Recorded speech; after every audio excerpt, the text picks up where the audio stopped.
Olá, o Shabat aparece e vamos recebê-lo. Shalom, seja bem-vindo à Casa dos Benenos, sim. Vamos aos principais destaques da Parashá, que será estudada neste Shabat. Deus instrui Noah, o único homem justo num mundo devastado por violência e corrupção, a construir uma grande teivá de madeira, coberta por dentro e por fora com piche. Um grande dilúvio, diz Deus, varrerá toda a vida da face da terra.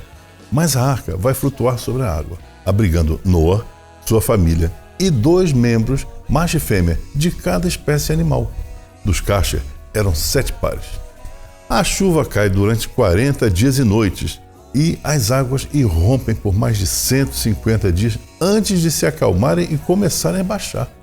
A arca chega ao monte Aranat, e à sua janela, Noah envia um corvo, então pombas, para verem se as águas baixaram da face da terra. Quando o solo seca completamente, exatamente um ano solar, 365 dias após o início do dilúvio, Deus ordena a Noah a sair da teivá e a povoar a terra. Noah constrói um altar e oferece sacrifícios a Deus.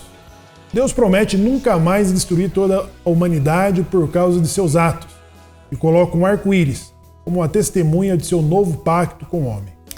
Deus também ordena a Noah sobre a santidade da vida. O assassinato é considerado uma ofensa capital e, embora o homem tenha permissão de comer carne, é proibido comer a carne de um animal vivo e de ingerir sangue. Noah plantou uma vinha e bebeu do seu vinho e embriagou-se, tirando suas roupas. 2 dos filhos de Noah, Shem e Jafet, são abençoados por cobrirem a nudez do pai, enquanto seu terceiro filho, Ham, é punido por tirar vantagem da sua degradação. Os descendentes de Noah permanecem como um único povo, como um só idioma e cultura, por 10 gerações. Então, eles desafiam o Criador, construindo uma grande torre para simbolizar sua própria invencibilidade. Deus confunde sua linguagem para que um não compreenda a língua do outro, fazendo com que abandonem seu projeto e se dispersem pela face da terra, separando-se em 70 nações. A Parashá de Noah conclui com uma cronologia das 10 gerações de Noah a Avram, mais tarde Avraham. A jornada de Avraham, do local do seu nascimento, Ur dos Caldeus, para Haram, a caminho da terra de Canaã. Isso aí, Zayt. Pois é. O berço da civilização. O berço da civilização. Iniciando, dessa contagem, já passamos aí as 10 gerações de Adam, até o momento, e conhecemos Noah. E, Zayt, a geração de Noah, ela já se afastou do princípio, do plano original do Criador. Exato. E passou-se a se corromper, completando-se as suas medidas,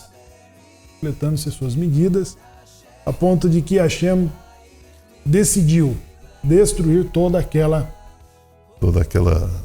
humanidade. Toda a humanidade. A menos de Noah e sua família, merecedores que eram pela sua dedicação ao Eterno, porque Noah, ele era um estudioso, ele estudava os textos sagrados, ele estudava o Eterno, ele conhecia o Eterno, ele sabia do Eterno.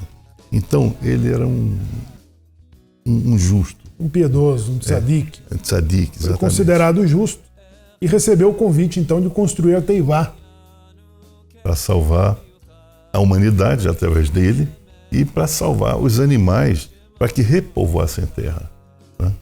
O interessante é que os animais que podem ser consumidos, que podem ser oferecidos em sacrifício, esses eram 7 pares e não 2, como os demais. Ou seja, isso confirma a presença da tradição oral, já recebida por intermédio de Adam,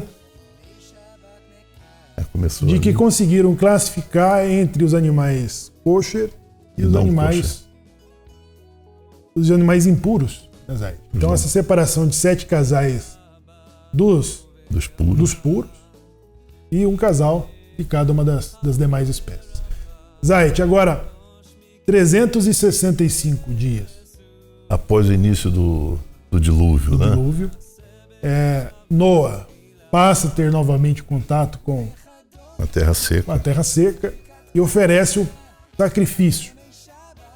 E é uma coisa muito interessante, é lindo esse trecho de Torá. Ele oferece o sacrifício e isso agrada muito ao Eterno. O Eterno fica muito agradado com esse sacrifício e eu acho que aquilo é uma poesia. Imagina o amor que o Eterno tem pelo ser humano. Imagina, o Eterno, o Todo-Poderoso, aquele que tudo pode, ele ofereceu o arco-íris como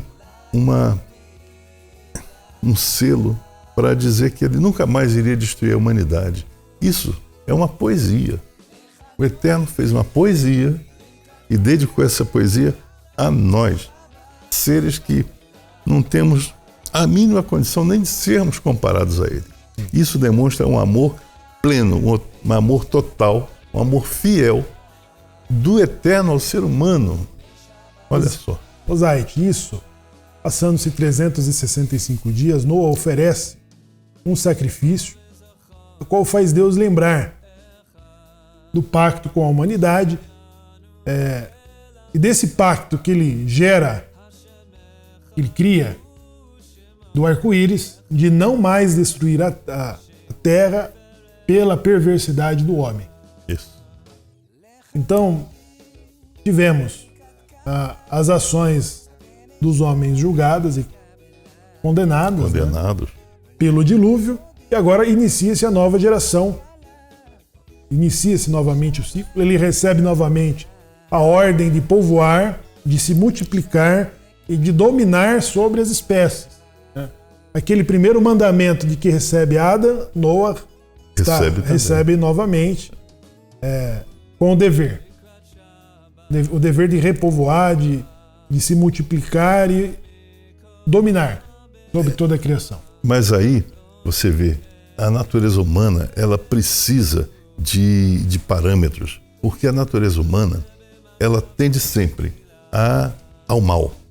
Se você não tiver um parâmetro para moldar o comportamento do indivíduo, né, esse indivíduo passa a agir sem limites. Né? Esse parâmetro, na realidade, foi uma grandíssima graça que foi dada pelo Eterno através, primeiro, da Torá oral. E então, através no futuro Moshe, aquela escrita. Né? Então, esses parâmetros, a partir do momento que a civilização, a partir do momento que o ser humano ele começa a se moldar dentro desses parâmetros, não há limites para o crescimento espiritual, para o crescimento, para a prosperidade, para a dignidade, para o crescimento moral, né? Em direção ao Eterno. Não que vai chegar lá, mas vai chegar mais perto possível. A evolução, né, da alma, alma, né? Do homem se aproximar da essência divina. Zé, veja que você fez uma comparação importante, que a criação obedece às leis. Deus determinou. Claro. As águas não ultrapassam seus limites. Tudo tem limite. Os astros cumprem o ciclo que eles foram determinados. Isso. Então o Sol, a Lua cumprem seu percurso constantemente. Um não viola o espaço do outro. Né? Ou seja, as águas, tudo cumprem as leis que Deus determinou a eles.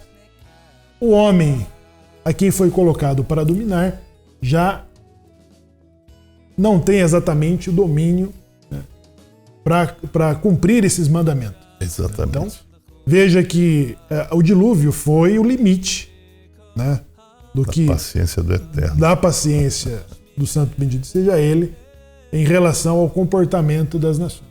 Completou a medida, aquela geração foi exterminada. Quando ele fala com Avram, na próxima Parashá Lech Lechá, ele fala sobre uma terra de que os seus descendentes a herdariam. Mais adiante, nas Parashot seguintes, ele diz que os seus descendentes ocupariam a terra de Canaã quando completassem a medida da iniquidade dos seus moradores. Né? Ou seja, Hashem não tira a pessoa sem antes dar a ela a oportunidade de cumprirem, de fazerem retorno. Então, Zait, existe Ele sempre fez isso. Então, as águas, quando elas invadem os limites de inundar a terra... Por determinação dele? Por determinação dele. Exatamente. Ele havia dado realmente, como nós vimos na paraxá anterior, o que aconteceu com Caim, que levou 7 gerações para se arrepender e não se arrependeu. E aí foi punido. Então, Zait, ele sempre teve essa paciência. O homem recebe a oportunidade, estamos falando de um intervalo de 10 gerações, e nas próximas 10 gerações a humanidade tende a se desviar desses princípios até que Hashem é encontrado por Avram. Avram, que tem a percepção do Criador, então dele será tomada a nação sagrada, dos seus descendentes que entrarão no pacto. Então, a oportunidade de conserto, de que estas nações elas venham receber as instruções e por meio da lei elas se alinhar, ter um alinhamento com o caráter divino. Exatamente. O berço da civilização já começa tendo essa dificuldade, né? Exato. Com Nimrod. Você vê que aquela terra, Eretz Israel, ela é uma terra que desde o início, o Eterno, ele tem alguma coisa ali naquele lugar específico para tornar aquela terra sagrada. E os povos que ali habitavam, eles foi dado, como você disse, a oportunidade de se tornarem melhores, de se tornarem santos. Foi dada a oportunidade, mas não foi aproveitada. Então, ao povo de Israel foi dada, então, a determinação, olha, você vai lá e toma aquela terra, porque eles não merecem aquela terra, e vocês façam por merecer. Zait, e tem aí o episódio da embriaguez de Noa. Esse Ham. Aquilo foi terrível, né?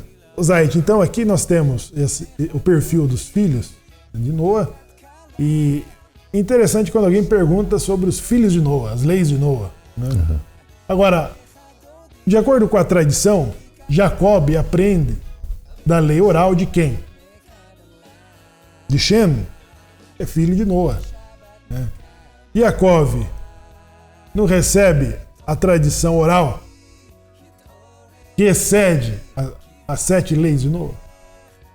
As 7 leis de Noa é a determinação, era do mínimo necessário para que aquela geração não fosse destruída.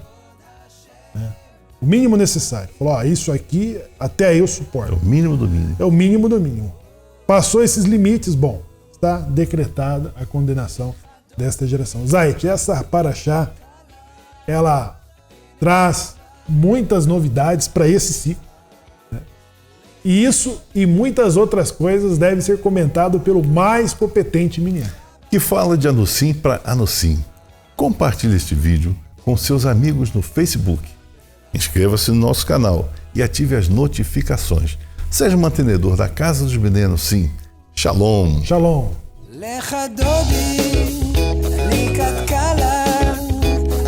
Shabbat.